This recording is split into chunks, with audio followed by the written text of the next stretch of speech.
Setelah cukup lama mengamati perilaku kaum Melayu Malaysia, kami sampai pada kesimpulan bahwa sebenarnya mereka tidak siap mental melihat kemajuan Indonesia. Kaum Melayu di negeri kasino tersebut amat gagap dan sama sekali tidak siap menghadapi kebangkitan Indonesia.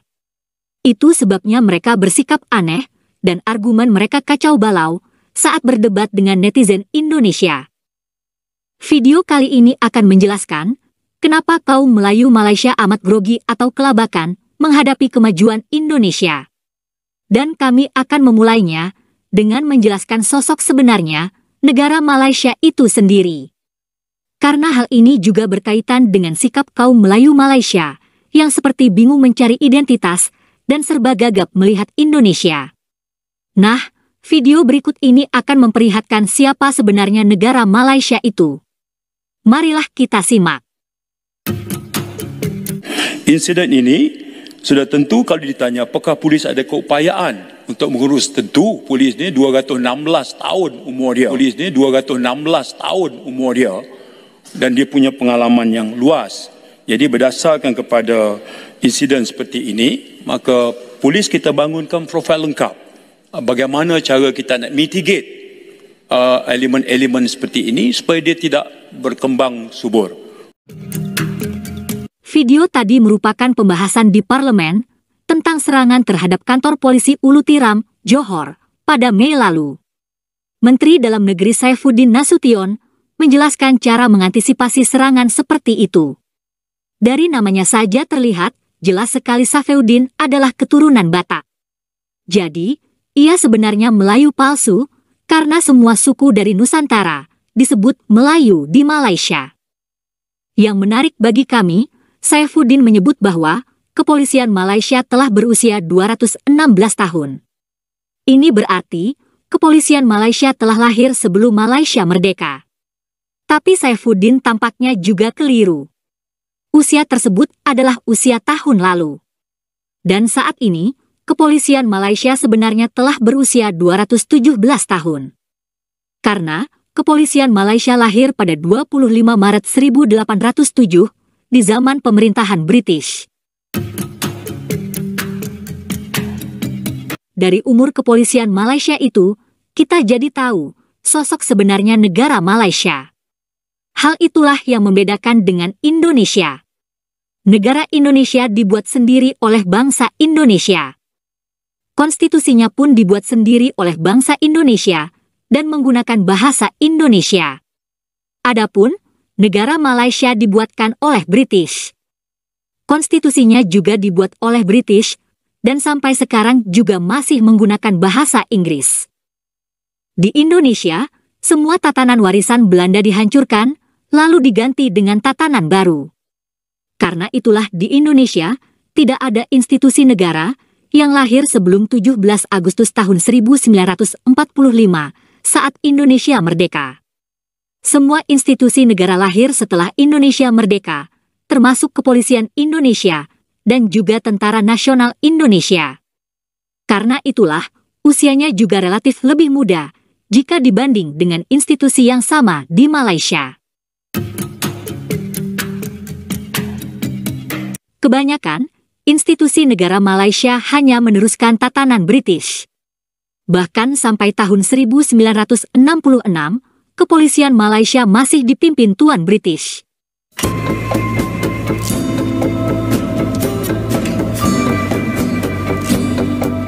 Sama juga dengan kepolisian, tentara Malaysia pun dibuat di zaman British. Karena itulah, usianya jelas lebih tua dibanding usia TNI. Dan bukan kebetulan jika tubuh negara Malaysia pun berwajah tentara British. Karena tubuh negara tersebut memang dibuat untuk memperingati Perang Dunia Pertama dan Perang Dunia Kedua, serta masa darurat. Hal ini sebenarnya lucu, karena saat Perang Dunia itu Malaysia belum merdeka.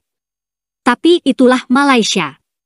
Semua tatanan yang ada, menyangkut tatanan hukum, politik, ekonomi, pendidikan dan sebagainya, sebenarnya hanya meneruskan tatanan British. Karena itulah, Bang Win Wan Nur pernah mengibaratkan bahwa Malaysia hanya negara stek atau cangkokan. Adapun Indonesia adalah tanaman yang dirawat dari kecil, dari bibit. Hal inilah yang menjelaskan kenapa Malaysia cepat maju secara ekonomi dan Indonesia agak terlambat. Dan baru belakangan ini, Indonesia semakin memperlihatkan kemajuannya.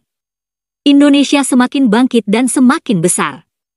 Dan menghadapi Indonesia yang semakin besar ini, rupanya kaum Melayu Malaysia kurang siap.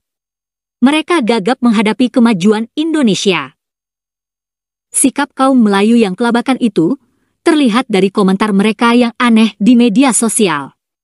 Sebagian dari mereka masih berpikiran seperti di era tahun 1980-an atau era 1990-an saat Indonesia masih jauh tertinggal dibanding Malaysia.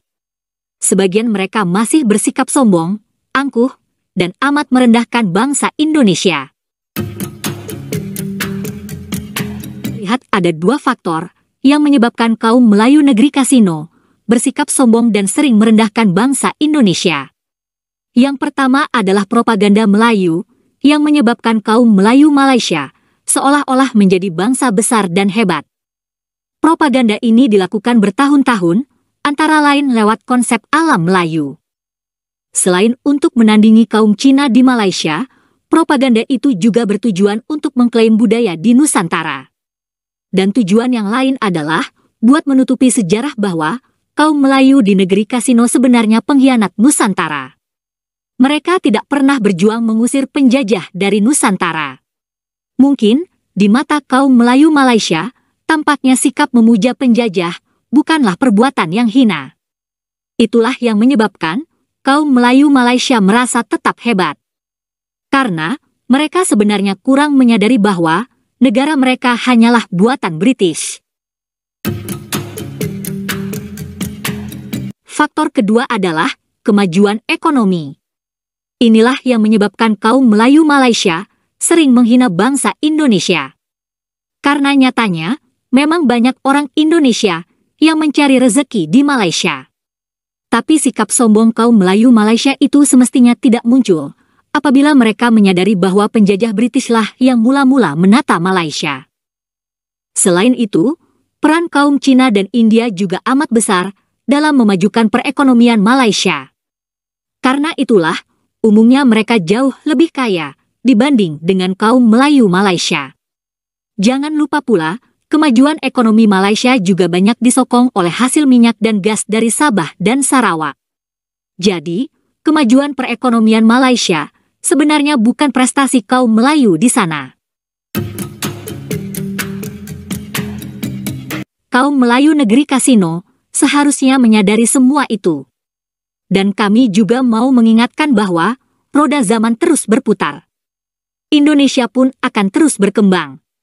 Dan tidak seharusnya kaum Melayu Malaysia memandang Indonesia seperti 20 atau 30 tahun lalu. Biar jelas, marilah kita lihat data berikut ini. Pada tahun 1970-an, pendapatan per kapita Malaysia adalah sekitar 5 kali lipat dibanding penduduk Indonesia. Data ini adalah pendapatan per kapita tahun 1973. Inilah yang menyebabkan mereka selama ini memandang rendah bangsa Indonesia. Bahkan pada saat itu, pendapatan penduduk Indonesia masih di bawah Filipina. Filipina saat itu 2 kali lipat di atas kita. Selanjutnya, pada tahun 89, pendapatan per kapita Malaysia adalah 4 kali lipat dari Indonesia. Saat itu, Filipina juga masih di atas Indonesia. Kemudian, kita lihat pada tahun 2001, angkanya juga belum berubah. Pendapatan per kapita Malaysia malah 5 kali lipat dari Indonesia.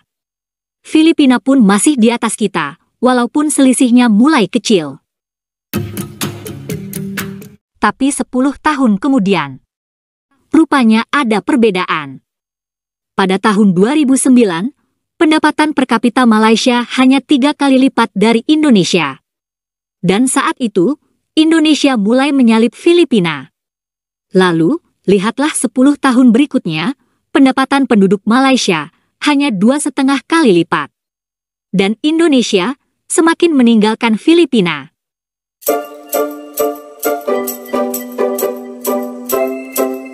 Kaum Kaum Melayu Malaysia perlu menyadari bahwa angka tadi adalah pendapatan rata-rata seluruh Indonesia. Padahal keadaannya tidaklah merata. Rata-rata pendapatan per kapita Indonesia tahun lalu adalah sekitar $5.000. Tapi, jumlah penduduk Indonesia yang lebih kaya dibanding penduduk Malaysia, jumlahnya amat besar.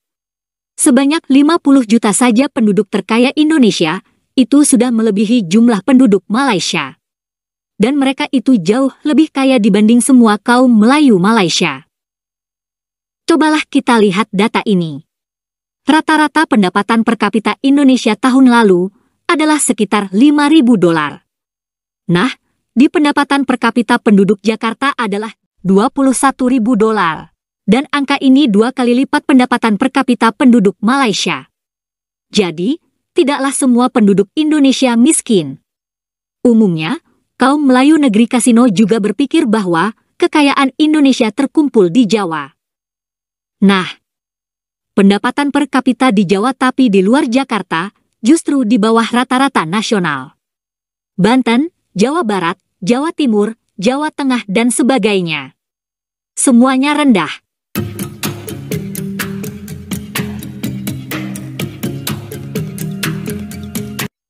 Cobalah bandingkan dengan Provinsi Riau dan Kepulauan Riau.